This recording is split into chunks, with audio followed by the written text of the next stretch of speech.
Siapa yang tidak kenal dengan Spider-Man? Karakter yang mendapatkan predikat sebagai karakter superhero terfavorit di 57 negara ini sangat terkenal di seluruh dunia. Berbeda dengan superhero Marvel yang lain, Spider-Man disukai banyak kalangan berkat keunikan yang dimilikinya. Namun seperti yang sudah kita tahu selama ini, pemeran Spider-Man sering berganti-ganti dalam beberapa tahun terakhir. Berbeda dengan Iron Man yang diperankan oleh the one and only Robert Downey Jr. selama 11 tahun tanpa diganti aktor lain, atau Hugh Jackman yang memerankan Wolverine selama 17 tahun secara konsisten. Aktor Spider-Man terhitung sudah beberapa kali berganti pemeran. Ada sejumlah faktor yang menyebabkan pemeran Spider-Man berganti-ganti aktor. Salah satunya karena film yang dianggap gagal dan keputusan studio yang buruk. Sampai akhirnya Spider-Man mendulang kesuksesan dengan dipilihnya Tom Holland sebagai pemeran Spider-Man yang baru.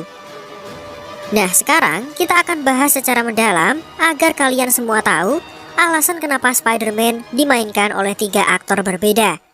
Sebelumnya, kalian harus mengetahui terlebih dahulu bahwa Marvel sempat mengalami krisis yang membawa mereka menuju kebangkrutan. Hal ini terjadi sekitar tahun 1998, saat itu Marvel memutuskan untuk mencari modal agar bisnis komik mereka bisa diselamatkan. Untuk itu, mereka menjual lisensi karakternya kepada beberapa studio besar untuk mendapatkan modal. Nah, di saat yang sama, seorang eksekutif Sony Pictures bernama Yair Lando sedang mencari cara untuk mendapatkan hak atau lisensi layar lebar untuk karakter Spider-Man.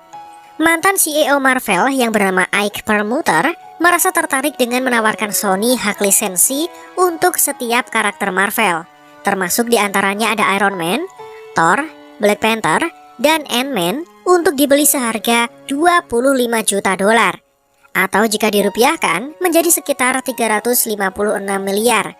Jika Sony mau membayarnya, maka mereka berhak mendapatkan lisensinya dan bisa membuat film live action dari karakter-karakter Marvel tersebut. Namun, pihak Sony tidak tertarik dengan semua karakter yang ditawarkan Marvel kepadanya. Hanya satu karakter, yaitu Spider-Man, yang kemudian mereka beli dengan harga $7 juta atau sekitar 99 miliar rupiah. Tentu dengan membeli Spider-Man, maka sudah termasuk dengan tokoh pendukung dan supervillain yang memiliki hubungan langsung dengan Spider-Man.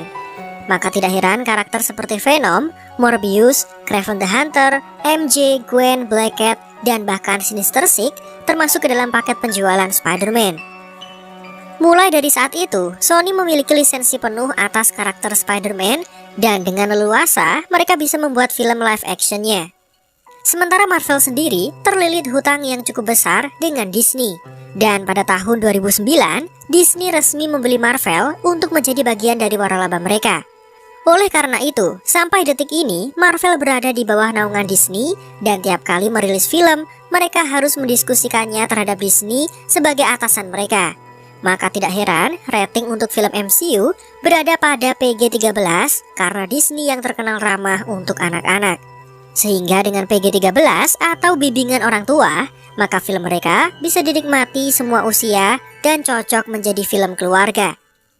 Kembali ke fokus utama, setelah Sony memiliki lisensi Spider-Man, mereka kemudian mulai memanfaatkannya dan merilis film Spider-Man pertama pada tahun 2002. Film ini dianggap sebagai perkembangan pesat untuk industri film superhero yang ada di Hollywood.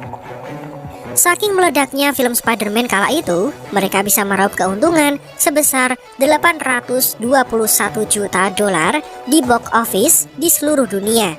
Angka yang sangat mengesankan untuk pendapatan sebuah film bahkan untuk zaman sekarang ini.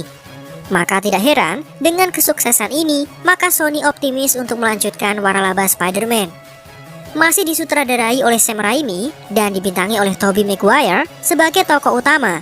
3 film sudah dirilis, mulai dari Spider-Man pertama, Spider-Man 2, dan Spider-Man 3 yang jika ditotal ketiganya menghasilkan hampir $2,5 miliar pendapatan box office. Film kedua bahkan sangat sukses dan dianggap sebagai salah satu film superhero terhebat yang pernah dibuat.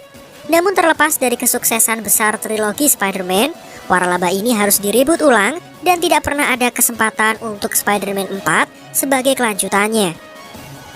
Apa Apa penyebab pasti film Spider-Man tidak berlanjut dan Sony memilih untuk membuat ulang? Alasannya karena Spider-Man 3 yang dianggap sebagai film yang gagal. Sebenarnya, film Spider-Man 3 dinobatkan sebagai film terlaris domestik pada 2007 silam dengan total pendapatan 890 juta US dollar di seluruh dunia dan tetap menjadi film berpendapatan terbaik dari semua film Spider-Man yang pernah ada. Sampai akhirnya dikalahkan oleh Spider-Man Far From Home pada tahun 2019.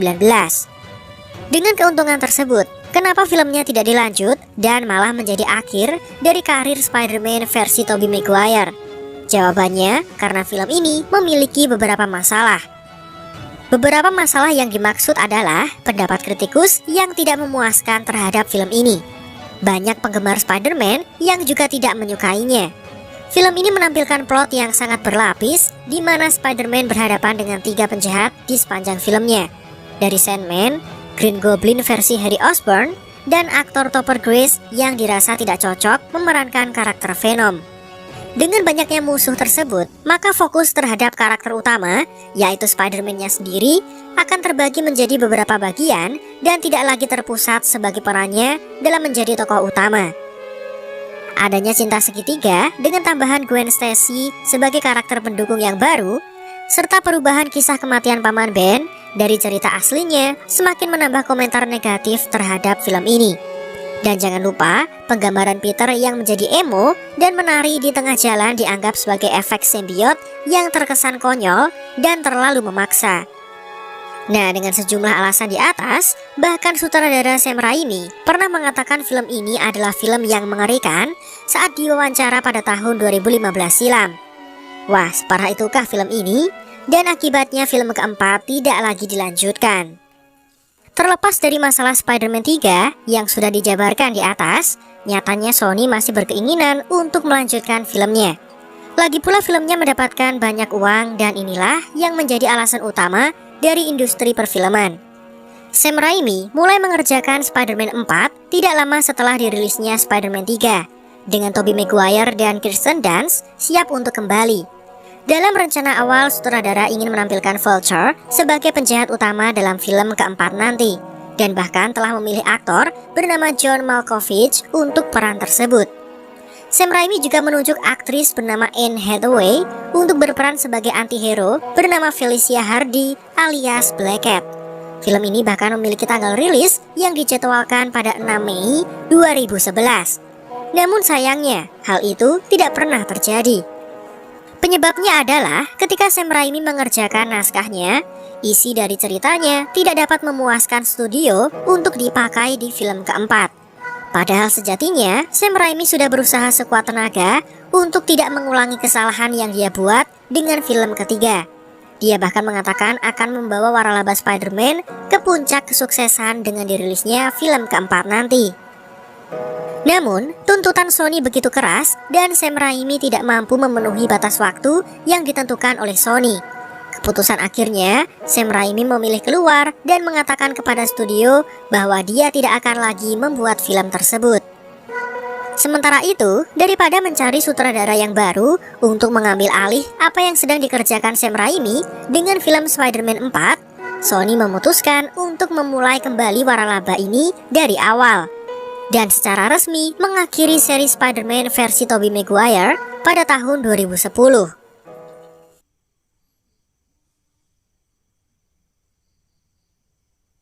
Pada suatu hari di tahun 2010, ketika Sony mengumumkan pembatalan Spider-Man 4, studio itu juga mengumumkan bahwa film reboot dari Spider-Man akan tiba di bioskop pada tahun 2012. Mereka bahkan sudah memiliki naskah dari James Vanderbilt yang akhirnya dipilih untuk film terbaru Spider-Man ini. Hal ini sekaligus menandakan bahwa sebelum Sam Raimi berhenti dari proyek Spider-Man 4, Sony sudah memiliki rencana darurat untuk membuat film rebootnya. Keputusan Sony untuk mereboot ulang daripada melanjutkan dengan pemeran asli dan sutradara baru datang dari keyakinan studio bahwa kisah Spider-Man paling baik diceritakan melalui lensa dari seorang anak laki-laki yang kemudian menjadi seorang pria. Reboot ini akan membawa Peter Parker kembali ke zaman sekolah menengah, dan untuk ini Sony membutuhkan aktor yang lebih muda dari Tobey Maguire, yang pada tahun 2010 berusia 35 tahun. Dan setelah pencarian casting yang mencakup beberapa aktor, studio tersebut memilih aktor asal Inggris berusia 27 tahun, yaitu Andrew Garfield. Without further ado, meet your new Spider-Man, Andrew Garfield.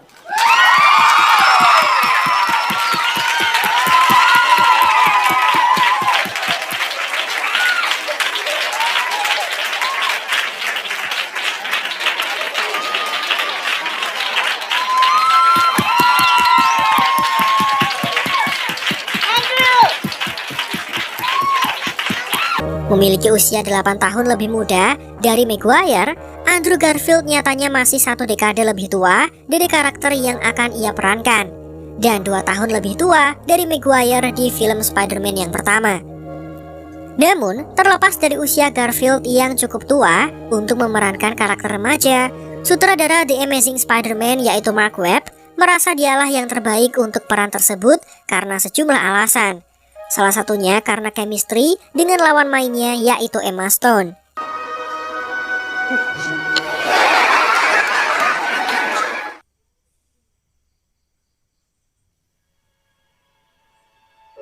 The Amazing Spider-Man diputar di bioskop dengan jarak 5 tahun setelah Spider-Man 3. Banyak yang merasa pesimis tentang seberapa baik film tersebut akan diterima. Dan ternyata rasa pesimis tersebut terbukti benar, karena film ini memiliki kinerja buruk di hampir setiap level. Salah satu kritik keras adalah keputusan film untuk menceritakan kembali kisah asal-usul Spider-Man yang sudah diperlihatkan dalam film Spider-Man era Tobey Maguire. Dengan menghabiskan sebagian besar durasi tayang untuk menampilkan cerita yang sudah diketahui penonton, hal ini tentu akan menyia-nyiakan kesempatan filmnya untuk melakukan sesuatu yang lebih baru dan menarik. Kritik juga ditujukan pada film tersebut atas perubahan karakter dan plotnya. Alih-alih menjadi seorang kutu buku yang canggung, Peter Parker dari Garfield digambarkan terlalu keren untuk anak sekolahan. Dia seorang pemain skateboard yang tidak patuh terhadap aturan dan dengan angkuh menentang, bahkan mengganggu Flash Thompson. Karakter ini dirasa bukanlah Peter Parker yang dikenal oleh banyak penggemar. Selain itu, perubahan ceritanya juga dikritik. Sebuah alur cerita baru ditambahkan yang membuat kematian ayah Peter menjadi bagian dari konspirasi yang tidak jelas, dengan tujuan membantu mendorong motivasi Peter sebagai tokoh utama. Namun, di sisi lain, Peter masih memiliki motivasi lain tentang kematian Paman Ben. Narasi figur ayah yang sudah meninggal ini hanya berfungsi untuk memusingkan cerita, bukannya menjadi alur yang berbobot. Pada akhirnya, kesalahan-kesalahan di atas tentu mempengaruhi pendapatan The Amazing Spider-Man pertama. Pendapatan kotor box office di seluruh dunia meraup uang sebesar 757,9 juta dolar. Meskipun masih merupakan angka yang mengesankan, namun jumlah ini adalah yang terendah dari waralaba Spider-Man hingga saat itu. Dan asal kalian tahu, nasib The Amazing Spider-Man malah semakin menjadi buruk.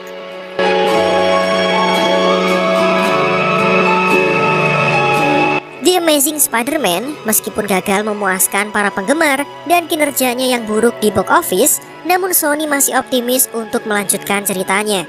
Mereka memutuskan untuk membuat sequelnya dengan judul The Amazing Spider-Man 2 dengan membawa aktor pemenang Oscar yaitu Jamie Foxx sebagai penjahat baru bernama Electro. Tapi dipilihnya aktor berkompeten ini belum tentu mampu mensukseskan film sequel ini.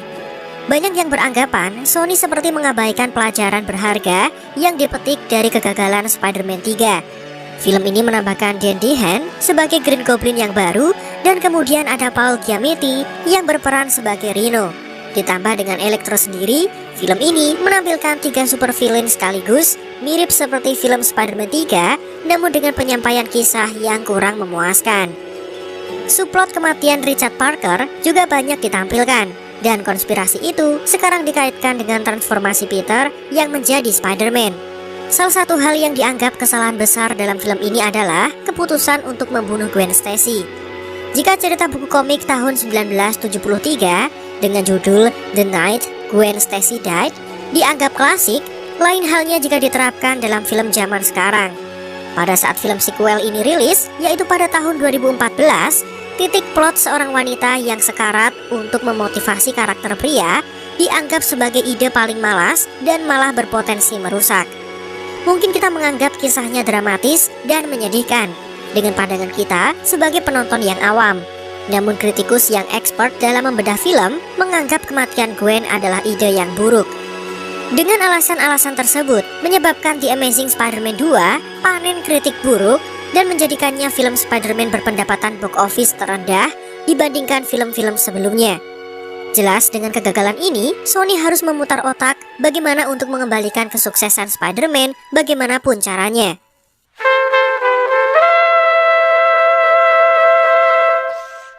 Ketika waralaba Spider-Man mengalami kegagalan, di sisi lain, Marvel Cinematic Universe malah semakin berkembang. Setelah Iron Man menggebrak MCU pada tahun 2008 dan terutama setelah kesuksesan The Avengers 2012, franchise ini mampu memuaskan apa yang diharapkan penonton dari film superhero. Penggemar sekarang sudah berpikir dan tidak lagi mentolerir film superhero yang malas seperti yang mereka lakukan sebelumnya dengan Spider-Man. Sekarang, dengan kesuksesan film superhero MCU, maka penggemar menuntut film superhero harus bagus dari semua aspek seperti alur, plot, dan semacamnya. Dan jika penonton puas, maka studio akan mendulang keuntungan besar dari film mereka. Dengan pahlawan Marvel yang seharusnya masuk dalam daftar B atau daftar kurang terkenal seperti Captain America dan Guardians of the Galaxy yang rilis pada tahun yang sama dengan The Amazing Spider-Man 2, namun membawa keuntungan yang sangat besar, maka Sony mulai melihat peluang dari film MCU. Di sisi lain, Marvel Studios juga tentu tertarik dengan karakter Spider-Man yang dimiliki Sony. Spider-Man adalah karakter penting yang sangat terkenal baik dari komik, video game, maupun film sekalipun, dan jika Spider-Man bisa muncul di MCU, tentu semakin memeriahkan film-film mereka. Akhirnya kesepakatan untuk kerjasama tercapai. Semula, banyak yang berpikiran Spider-Man tidak mungkin muncul di film MCU. Karakter ini milik Sony dan mereka terfokus untuk mengerjakan filmnya sendiri. Selain itu, Marvel dengan naungan Disney bisa menjadi rival bagi Sony dalam persaingan film superhero. Namun, Sony merasa kerjasama dengan Marvel Studios akan membawa kesuksesan besar bagi mereka. Akhirnya sudah diputuskan, mereka akan membuat ulang film Spider-Man sekali lagi atau istilahnya reboot dengan tidak melanjutkan The Amazing Spider-Man era Andrew Garfield. Akhirnya, pada tahun 2015, 1 tahun setelah The Amazing 2 tayang, kesepakatan antara Disney dan Marvel Studios dengan Sony akhirnya terbentuk. Dalam kesepakatan ini, Marvel Studios akan memproduksi film Spider-Man yang baru bersama Sony dan juga memasukkan beberapa karakter asli dari MCU untuk meramaikan film Spider-Man. Dalam perjanjian itu, Sony akan mendapatkan hak distribusi penuh untuk filmnya, termasuk semua pendapatan dari box office-nya. Nah, lantas apa untungnya bagi Disney dan Marvel jika semua pendapatan dikuasai oleh Sony? Sebagai barter kerjasamanya, Disney dan Marvel diberikan izin untuk menggunakan Spider-Man dalam film mereka sendiri di luar film solo Spider-Man. Seperti contohnya ada film Civil War, Avengers Infinity War, dan juga Endgame yang tentunya akan semakin membuat ceritanya menarik dengan kehadiran Spider-Man. Selain itu, Disney dan Marvel diberikan semua hak untuk merchandising dari karakter Spider-Man. Sekarang, dengan kedua studio menginginkan yang terbaik untuk Spidey, maka Spider-Man harus bisa memuaskan. Kemudian, dengan Marvel Studios, studio asli pencipta Spider-Man yang mengerjakan film ini, maka Spider-Man akan direboot dan diperkenalkan terlebih dahulu dalam film Civil War yang memunculkan banyak karakter superhero besar lainnya. Dengan cara ini, Spider-Man versi MCU bisa diperkenalkan dengan tidak tergesa-gesa dan lebih matang. Marvel juga memutuskan bahwa Peter Parker yang baru ini sekali lagi akan menjadi siswa sekolah menengah, tetapi tidak seperti Maguire dan Andrew Garfield, yang keduanya berusia 30 tahun ketika mereka berakting dalam peran tersebut. Marvel Studios melihat fakta yang sebenarnya. Dan akhirnya, setelah banyak casting dilakukan, dipilihlah aktor remaja asal Inggris berusia 19 tahun, yaitu Tom Holland, yang terpilih sebagai aktor Spider-Man live action ketiga. Usia ini sangat cocok untuk menghidupkan Spider-Man yang berusia 15 tahun ketika pertama kali mendapatkan kekuatannya. Versi karakter dari Tom Holland disambut penggemar Spider-Man dengan sangat baik dan hangat ketika pertama kali muncul. Dengan melewatkan cerita asalnya, penggemar malah disuguhi cerita di mana Peter Parker yang sudah memerangi kejahatan sebagai Spider-Man. Spider-Man versi ini kurang didorong oleh rasa bersalah atas kematian pamannya, berbeda dengan dua film era sebelumnya, dan lebih didorong oleh keinginannya untuk menyenangkan mentor barunya, yaitu Tony Stark, yang di versi MCU memang sengaja dihubungkan dengan Spider-Man. Ya, karakter pinjaman maka harus dispesialkan dengan pendekatan terhadap karakter MCU pertama yang sangat terkenal. Hal ini kemudian dianggap sebagai penyegaran di mana untuk pertama kalinya Spider-Man dikisahkan dekat dengan superhero lainnya, sebuah hal yang tidak ditemukan di film Spider-Man sebelumnya.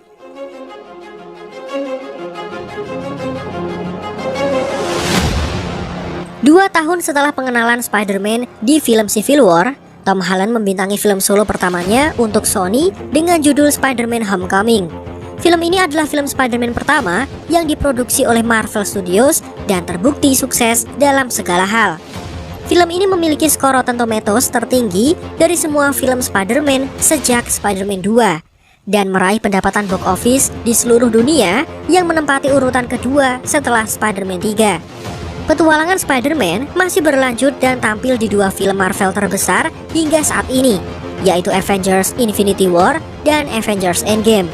Kedua film tersebut telah menjadi tolok ukur kesuksesan film superhero dan masing-masing menempati peringkat kelima dan pertama sebagai film dengan pendapatan tertinggi sepanjang masa. Lebih jauh lagi, kontribusi Spider-Man pada film MCU membantu meningkatkan profil karakter tidak hanya di MCU, tetapi juga publik yang menonton filmnya. Jadi ketika film Spider-Man berikutnya rilis, maka akan menciptakan hype berkat sebelumnya dimunculkan dalam film lain. Contohnya, koneksi antara film Endgame dengan Spider-Man. Begitu Far From Home tayang, filmnya mendapatkan ulasan yang luar biasa dan menjadi film Spider-Man ketiga yang mendapatkan setidaknya 90% rata-rata di Rotten Tomatoes. Lebih penting lagi, film tersebut mengalahkan rekor box office sebelumnya untuk film Spider-Man dengan menjadi film pertama dalam franchise ini yang meraup pendapatan kotor sampai 1 miliar dolar Amerika dari box office di seluruh dunia. Jadi, keputusan Sony dengan memilih bekerja sama dengan Disney dan Marvel terbukti bisa membawa Spider-Man ke level berikutnya. Dan itulah alasan kenapa Spider-Man selalu berganti aktor dan filmnya dibuat ulang dalam beberapa tahun terakhir. Sony memilih membuat ulang setelah filmnya dirasa gagal. Sekarang, berdasarkan kesepakatan terbaru antara Sony dan Marvel, Spider-Man No Way Home akan menjadi film solo terakhir Spider-Man di MCU. Dan karakternya akan kembali ke universe Sony sehingga bisa bertemu dengan karakter lain seperti Venom, Morbius, dan kawan-kawan. Namun jika dibutuhkan dalam film team up, Spider-Man masih bisa diberi kesempatan untuk meramaikan film MCU. Tentu kontrak ini sangat mungkin diperbarui di masa depan nanti, dan yang jelas doakan yang terbaik untuk Spider-Man, karakter Marvel terfavorit di banyak negara. Demikian yang dapat kami sampaikan dari berbagai sumber yang sudah kami kumpulkan menjadi satu video untuk kalian. Seperti biasa,